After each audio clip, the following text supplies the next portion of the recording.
बिस्मिल्लाहिर्रहमानिर्रहीम। टाठियो बच्चों अस्सलाम वालेकुम रहमतुल्लाहि व बरकातुहू। आज पढ़ो जोग्राफिया लेसन नंबर 4 एग्रीकल्चर। आज कह क्वेश्चन। गोडन्यू क्वेश्चन अत मज answer the following questions. What is agriculture? Agriculture क्या गो? The word agriculture is derived from two Latin words agri and culture. दपन युस हसा यह वर्ड एग्रीकल्चर यह हसा जो वर्ड लैटिन वर्ड यानी यूनानी जो वर्ड एग्री एंड कल्चर यानी एग्रीकल्चर जो वर्ड यूनानी word agri and culture. Agri means soil, agri माने गो सोइल यानी मिस, एंड कल्चर मीन्स कल्टिवेशन यानी कल्टिवेशन करें यानी ज़मीन कल्टिवेट करें, ज़मीनस फसल वोपदावन। Of tilling of soil. Agriculture thus refers to the cultivation of soil for growing crops and rearing of livestocks. तो दपान युस हसा एग्रीकल्चर अमुक मानी हसा गो तेल एग्रीकल्चर thus refers तेल हसा एग्रीकल्चर मानी to the cultivation of soil. Use हसा ज़मीन यह हसा करो कल्टिवेट, यह हसा करो आबाद, यह हसा अत हसा कड़ो फसल फॉर ग्रोइंग क्रॉप्स अत कड़ो फसल and rearing of livestock बे यम सन लीव स्टॉक चारवाई तुम रचो अत पे अत ज़मीनस पे सोइलस में यह गो एग्रीकल्चर यानी आव समझस यह कि एग्रीकल्चर जो Latin word agri and culture.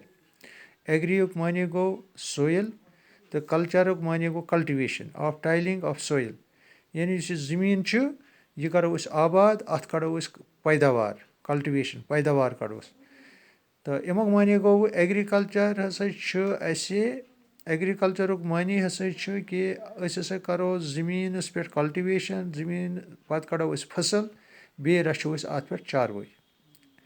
तो दोयम क्वेश्चन अत मज name the factors influencing agriculture. तुम फैक्टर वनो सा तुम एग्रीकल्चरस पे influence. The factors which influencing agriculture और तुम हसा यानी एग्रीकल्चर अम खतर क्या जरूरी। गोडनुक रिलीफ, दोयम soil conditions relief soil condition ज़मीन किस गई आसनी, टेम्परेचर क्युत गई आसन, रेन फॉल रूद कोता गई आसन अमिक इन्फ्लुएंस ऑफ एग्रीकल्चर यानी अम खतर वुचन गोडनेथ relief soil conditions temperature rainfall यह वुचन कि एग्रीकल्चर ये ज़मीन आबाद करो यानी अत कल्टिवेशन करो सोर कंडीशन ज़रूरी वुचन कुस कुस relief soil condition temperature rain fall यानी अस कोता रूद ज़रूरत करान दान ये तो पता अत कोता आब ज़रूरत रूद कोता गई आसन अत या मकाई कोता आब टेम्परेचर यानी अत कोता गई दर्ज हरारत आसन टेम्परेचर कोता गई अत आसन सोइल कंडीशन यानी ज़मीन कंडीशन किस गई आसन ये युत ज़मीन तत तिथु फसल करान।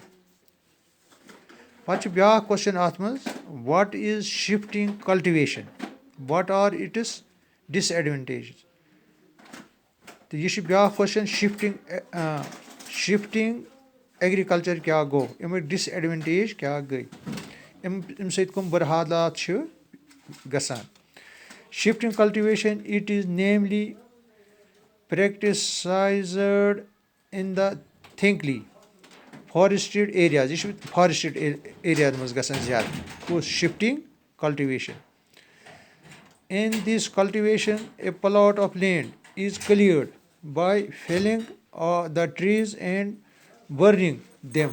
दपान यह जंगली इलाकन मज यम कुल कुल गो खत्म कर पे जालन तो पे ज़मीन गसान यल। The ashes of these trees are mixed with the soil. तो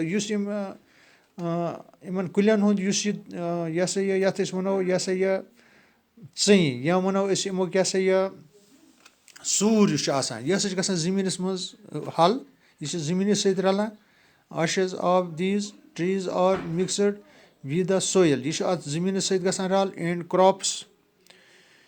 crops are grown. پَتہٕ چھِ اَتہِ فصل نیران اَتہِ فصل کیٛاہ چھِ نیران میز یارن potatoes and cassava are the main crops grown in this type of cultivation. اَمہِ قٕسمٕکِس اَتھ کَلٹِویشنَس منٛز چھِ چیٖز نیران فصل نیران.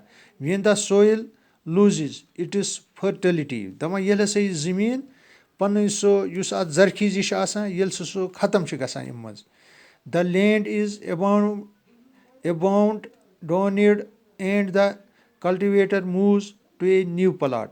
تہٕ پَتہٕ چھِ کَران زٔمیٖندار کٲم یہِ چھِ شیران یہِ پٕلاٹ أتی ترٛٲیِتھ کیٛازِ اَمِچ زرخیٖزی چھِ یہِ چھِ گژھان ختم زٔمیٖندار چھِ پَتہٕ نٔو جاے وٕچھان بیٛاکھ پٕلاٹ. Main areas of these cultivations are main area کٕم چھِ یِم کَلٹِویشنٕکۍ ایمازون بیسن چھُ نارٕتھ ایٖسٹ اِنڈیا چھُ parts of southern Asia and tropical Africa چھِ اَمِکۍ خاص ییٚتہِ یہِ فصل گژھان چھِ. This cultivation is also known as slash and burn cultivation. اَتھ چھُ بیٛاکھ ناو تہِ اَتھ چھِ وَنان سِلاش and burn cultivation.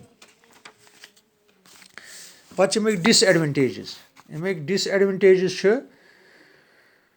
it is not eco-friendly, it is a very destructive, it causes deforestation, it can be a cause of soil erosion.